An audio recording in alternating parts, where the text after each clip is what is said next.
بے شک اسلام کا کام، بے شک اسلام کے کام کرنے والے مرد اور اسلام کے کام کرنے والی عورتیں اور ایمان لانے والے مرد اور ایمان لانے والی عورتیں اور فرمبرداری کرنے والے مرد اور فرمبرداری کرنے والی عورتیں اور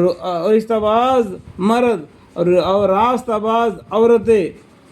اور راستہ باز مرد اور راستہ باز عورتیں اور صبر کرنے والے مرد اور صبر کرنے والی عورتیں اور خشوع کرنے والے مرد اور خشوع کرنے والی عورتیں اور خیرات کرنے والے مرد اور خیرات کرنے والی عورتیں اور روزہ رکھنے والے مرد اور روزہ رکھنے والی عورتیں اور اپنے شرمگاہوں کی حفاظت کرنے والے مرد اور حفاظت کرنے والی عورتیں اور بکثرت خدا کو یاد کرنے والے مرد اور یاد کرنے والی عورتیں، ان سب کے لیے اللہ تعالیٰ نے مغفرت اور اجر عظیم تیار کر رکھا ہے۔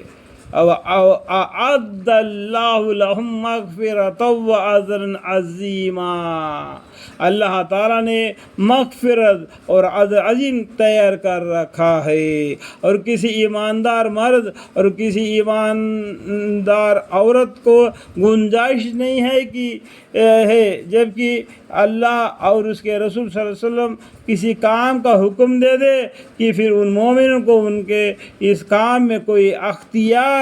باقی رہے، یعنی جو کام پیغمبر صلی اللہ علیہ وسلم بتا دیا اس کام کو پورا کرنا ہے، اس میں تبدیلی نہیں کرنا۔ جو رسول اللہ صلی اللہ علیہ وسلم کا حکم ہے وہ اللہ کا حکم ہے، اللہ کا حکم رسول صلی اللہ علیہ وسلم کو بتا دیتے، رسول اللہ صلی اللہ علیہ وسلم ہم مومنوں میں سے جس کو بتا دیتے اس کام کو اسی طریقے سے ادا کرنا جس طریقے سے پیغمبر صلی اللہ علیہ وسلم نے ہم کو حکم دیا ہے۔ اور جو شخص اللہ کا اور اس کے رسول صلی اللہ علیہ وسلم کے کہنا نہ مانے گا وہ سریا گمراہی میں پڑا۔ اللہ مغفر لی، اللہ مغفر لی، اللہ مغفر لی۔ اب جب آپ اس شخص سے فرما رہے تھے جس پر اللہ نے بھی انعام کیا اور آپ نے بھی انعام کیا کہ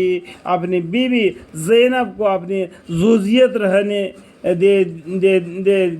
زوجیت میں رہنے دے، یہ دبی ہوئی قصہ ہے، آپ اس کو حدیثوں میں بھی معلوم کر سکتے ہیں۔ تو یہاں تھوڑا سا لکھا ہوتا ہے قرآن میں، حدیثوں میں کیا ہوتا ہے کھلم کھلا لکھا ہوتا ہے۔ وہاں پر آپ پیغمبر صلی اللہ علیہ وسلم کی سیرت پڑھیں گے، صحابہ کا قصہ پڑھیں گے تو آپ یہاں پر ان کے بارے میں معلوم پڑ جائے گا، ان کا نکاح کیسا ہو گیا، یہ کیا ہے، یہ اللہ کا حکم ہے، وہ ہو کر رہے گا۔ ٹھیک ہے، یہاں تک آپ کو معلوم کرنا ضروری ہے۔ یہاں تک کسی کو میں ایک اس میں بنانا چاہتا ہوں، اللہ تعالیٰ اگر کوئی میرا بیان کے درمیان میں جو بھی غلطی اگر ہم سے ہو گئی تو ہمیں معاف فرمائے، آمین۔